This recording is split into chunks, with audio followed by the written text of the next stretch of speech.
Şu görýän komplektimiz Dahwa firma 400 sütme 80 metr kabel bilen ýene bu müşterimize hazır ýene-de bir san kuchnyasy üçin patoloşnam goşuldy. Şuna ýalyp kameramyz gatlyk açdylar. Dahwa firmany bilýärsiňiz. Ne başladyk hazır olanlar gurnap başlady. Videolara dowam ederiz.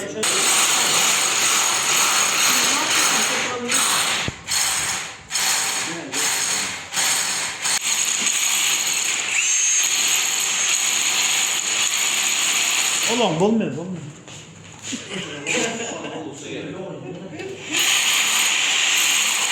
Birinci kameramız şu derezenin bu kaptalına koyduk.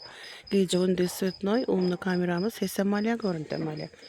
Müşterimizin şu tarafı ayağı yol tarafına. Alya şöyle yol ulan bile abzoru giymiş bu kameraların. İkinci kameramızda mine o yüzde dur. Bu da bu tarafımıza mine ikinci kameramız. Ne? Bu tarafımla gösterdim. Ne?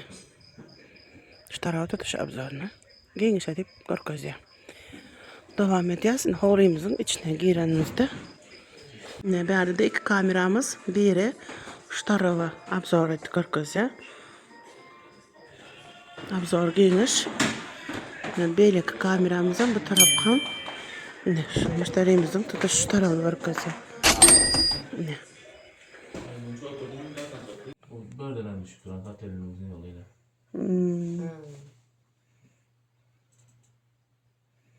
O kuhyamız hem evci boşluğu. Şunu olan çatıya katırsam kaldı ona. O korupkası ya. Köp aldın. Bir çiperse bas.